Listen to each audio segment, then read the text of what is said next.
Hello and welcome to Titanium Toss Tarot, and today I will be doing another insight, okay? So today I was reminded by my coach that I need to steer clear of anything that isn't my offer.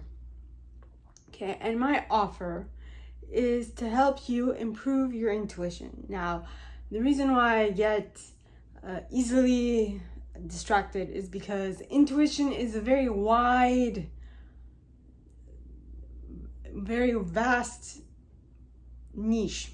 Okay, so what I want you guys to focus on is what is your main sense, right? Is your sight more powerful? Is your hearing more powerful? Is your smell more powerful? Or do you have a better time tasting or sensing, feeling? What is more strong within you? And let me just tell you that you can improve upon this. Go deeper, go deeper, go deeper, go deeper. All right? And delve more deeper into it. And there's no limit to how deep you can go. Have you ever heard of fractals? The deeper you go, the more it looks the same. The image, that is. Or the farther you go, the more the image looks the same, even though the pattern changes and sometimes it looks good, other times it looks not so good. But ultimately, the pattern remains the same, okay? So what I want you guys to focus on is what is your strongest sense? Okay, now maybe I know that with me, there's also, because you have 6 clairs, okay? You have clairsentience, which is the one that is a lot of people have. There's claircognizance, so clairsentience is just the feeling, like being able to feel what the people around you are feeling, or feeling something is coming, right? Being so connected to the matrix or the field that you sense something on the way. All right, you don't know what, but you know that something is coming. And depending on how you feel in regards to that thing that is coming, you'll know if it's a good thing or a bad thing. All right, so that's clairsentience, claircognizance, which is you just know what you know, or you just know things and you don't know how, right? Claircognizance, clairolfaction, which is the ability to smell. Okay, clairvoyance, which is clear sight, being able to see into the future, being able to see a present moment that you are not necessarily a part of. Clairsentience, did I do clairgustance?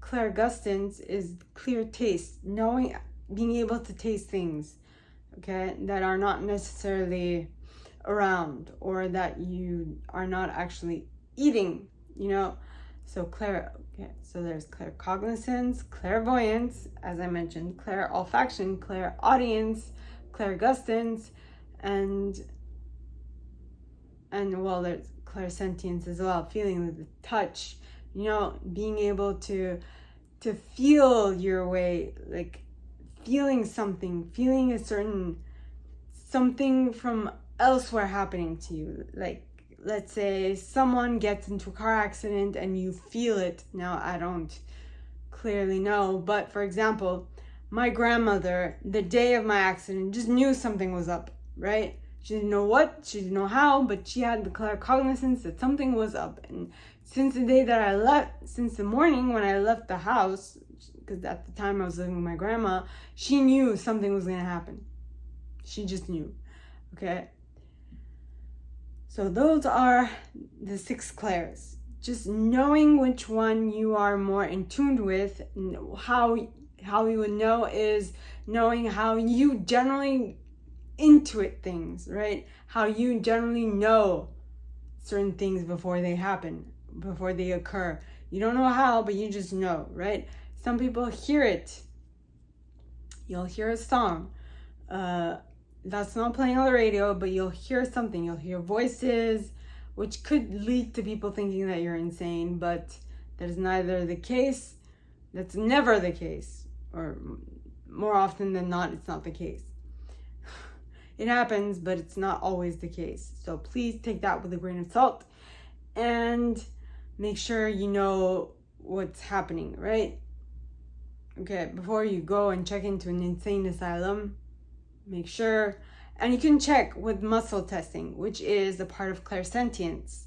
Okay, being able to ask your higher self, okay, which would be, so I use the field, or should I say, so superconscious, that's the one I use, superconscious. Please show me a yes, and you'll feel like the way I do it is in my fingers. Okay, so you'll do it on your thumb and your index finger. So to start, that's what you do. You say, please show me a yes, and then you'll feel a tingling sensation in one of your fingers, and then that finger would be the yes. Then you say, show me a no. Then you'd feel another tingling in another finger, right? And that would be your no. And so you'd ask a question, a yes or no question, not a maybe yes or no question. And you'd be like, okay, are my eyes green? Mine are, right? Well, actually they're hazel, but they're more towards the green. There's a bit of blue in there, a bit of yellow. Are my eyes hazel? Okay. And you generally get a yes or no. And of course, depending on the light, depending on the day, depending on my mood, it's going to change. So I also have to be cognizant of that. Or you can go something, is my name so-and-so? And you have to ask a question that you know is a yes or a no. Okay? That will be your test run. Okay? Then you can be like, you can ask the question you want, which is a yes or no question. Okay? So that is how you would use any and all of your cognizance. All right. So my gorgeous triple tears, that is what I have for you guys today in this video series. If you like this, and if you'd like me to go deeper into your specific situation, please contact me at the email box below, and it'll be my pleasure to assist. In that same box, you'll find a little description of this video and the email you can send donations to on PayPal if you feel so called. And with that being said, my gorgeous triple tears, I wish you guys all a very good week, and I will see you tomorrow. Okay? Bye.